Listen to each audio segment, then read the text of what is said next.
Bismillahirrahmanirrahim. Assalamualaikum warahmatullahi wabarakatuh. Perkenalkan, nama saya Yunida Dewi Arianti dari kelas IPSB. Di sini kami dari kelompok 6 yang beranggotaan Mbak Bila Melati, Mas Gary Imam Hadi Santoso, dan saya sendiri akan mempresentasikan hasil makalah kami yang berjudul Penilaian Autentik Kurikulum 2013. Langsung saja ya. Pengertian penilaian autentik. Penilaian autentik atau authentic assessment adalah pengukuran yang bermakna secara signifikan atas hasil belajar peserta didik untuk ranah sikap, keterampilan, dan pengetahuan. Istilah asesmen merupakan sinonim dari penilaian, pengukuran, pengujian, atau evaluasi. Istilah autentik juga merupakan sinonim dari asli, nyata, valid, atau reliable. Secara konseptual, penelitian autentik lebih bermakna secara signifikan dibandingkan dengan tes pilihan ganda terstandar sekalipun. Ketika menerapkan penilaian autentik untuk mengetahui hasil dan prestasi belajar peserta didik, guru menerapkan kriteria yang berkaitan dengan konstruksi pengetahuan, aktivitas mengamati dan mencoba, dan menilai prestasi luar sekolah. Selanjutnya, asesmen autentik memiliki relevansi kuat terhadap pendekatan ilmiah dalam pembelajaran sesuai dengan tuntutan kurikulum 2013. Karena penilaian atau asesmen semacam ini mampu menggambarkan peningkatan hasil belajar peserta didik, baik dalam rangka mengobservasi, terus menalar, mencoba, membangun jejaring, dan lain-lain. Asesmen autentik cenderung fokus pada tugas-tugas kompleks atau konseptual, memungkinkan peserta didik untuk menunjukkan kompetensi mereka dalam pengaturan yang lebih autentik.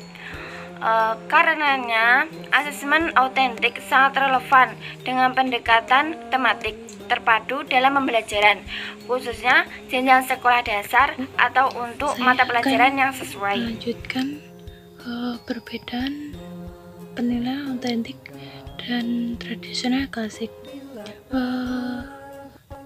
Perbedaannya yaitu yang tradisional yaitu memilih, merespon, siswa memilih jawaban, menentukan pilihan, dan menjawab dengan uraian.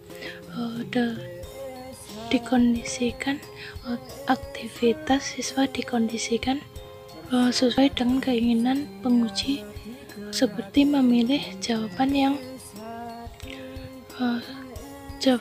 dikondisikan guru. Selanjutnya yaitu mengingat atau menyatakan. Siswa mengingat atau menyatakan informasi yang mereka kuasai. Penilaian tradisional yang dirancang dapat secara efektif menentukan apakah siswa telah mendapatkan suatu pengetahuan atau belum. Selanjutnya yaitu struktur dirancang guru. Siswa perlu berhati-hati untuk mengembangkan struktur yang guru harapkan dan memenuhi target. Bukti tidak langsung dalam penilaian tradisional melalui tes pilihan ganda.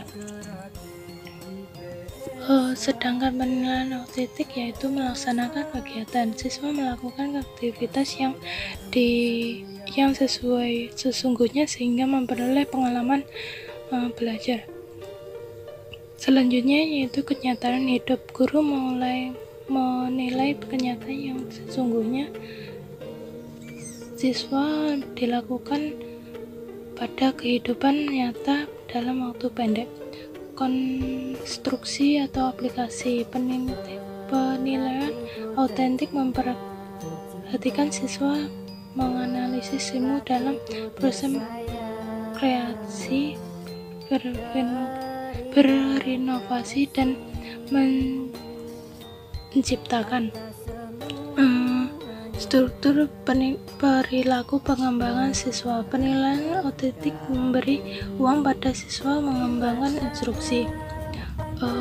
Bukti langsung dalam penilaian autentik, guru memperoleh bukti langsung tentang soal daring dalam penilaian kelas. Bagian A yaitu penilaian autentik secara langsung. Yang pertama yaitu penilaian kinerja. Asesmen autentik sebisa mungkin melibatkan partisipasi peserta didik, khususnya dalam proses dan aspek-aspek yang akan dinilai. Guru dapat melakukannya dengan meminta para peserta didik menyebutkan unsur-unsur proyek atau tugas yang akan mereka gunakan untuk menentukan kriteria penyelesaian. Ada beberapa cara perbedaan merekam hasil penilaian berbasis kinerja. Yang pertama yaitu daftar cek, yang kedua yaitu catatan anekdot atau narasi, yang ketiga yaitu skala penilaian, yang keempat yaitu memori atau ingatan. Selanjutnya yaitu penilaian diri. Penilaian diri merupakan suatu teknik penilaian di mana peserta didik diminta untuk menilai dirinya sendiri berkaitan dengan status, proses dan tingkatan pencapaian kompetensi yang dipelajarinya dalam mata pelajaran tertentu. Selanjutnya yaitu penilaian proyek. Penilaian proyek merupakan kegiatan penilaian terhadap tugas yang harus diselesaikan oleh peserta didik menurut waktu tertentu. Mengerjakan sebagai proyek pelajaran proses didik, peserta didik memperoleh kesempatan untuk mengaplikasikan sikap, keterampilan, dan pengetahuan. Selanjutnya yaitu penilaian portofolio. Penilaian portofolio merupakan penilaian atas kumpulan artefak yang menunjukkan kemajuan dan dihargai sebagai hasil kerja dari dunia nyata. Selanjutnya yaitu penilaian tes tulis. Tes tulis berbentuk uraian sebagai mungkin bersifat komprehensif sehingga mampu menggambarkan ranah sikap, pengetahuan, dan keterampilan. Bentuk penilaian secara daring sebetulnya sama dengan penilaian autentik secara langsung, hanya saja pembelajaran melalui daring yakni pertama pada penilaian kinerja secara langsung, yakni dengan pengamatan atau observasi, tetapi pada penilaian daring dapat dilakukan dengan menggunakan media room kerjasama.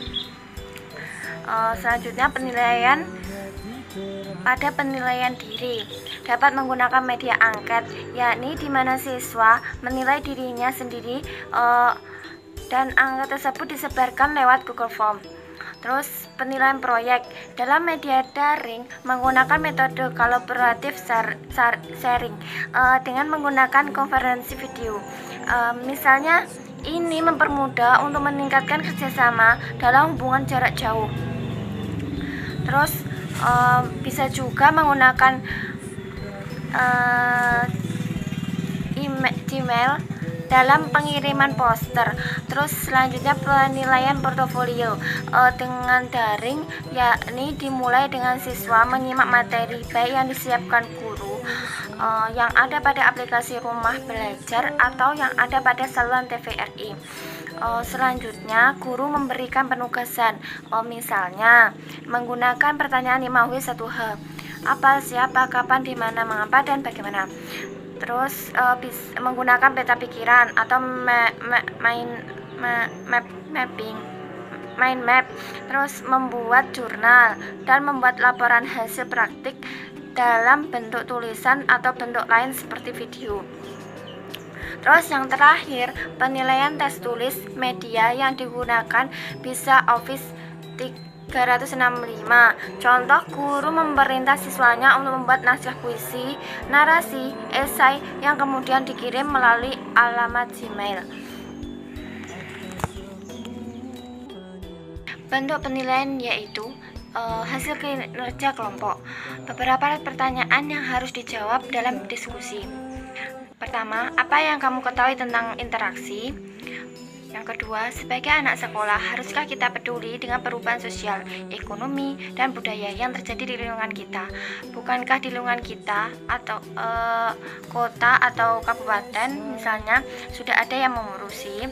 Terus yang ketiga, sebagai siswa harus terpengaruh atau ikut-ikutan dengan kebiasaan dan kebudayaan orang luar agar dapat disebut anak gaul. Terus soal yang keempat, haruskah kita bekerja sama dengan negara lain agar banyak orang yang bermerek dapat diimpor? Alhamdulillah, mungkin sampai sini presentasi dari kelompok 6. Mungkin ada salah dan kekurangannya, kami mohon maaf yang sebesar-besarnya. Akhirul kalam, wassalamualaikum warahmatullahi wabarakatuh.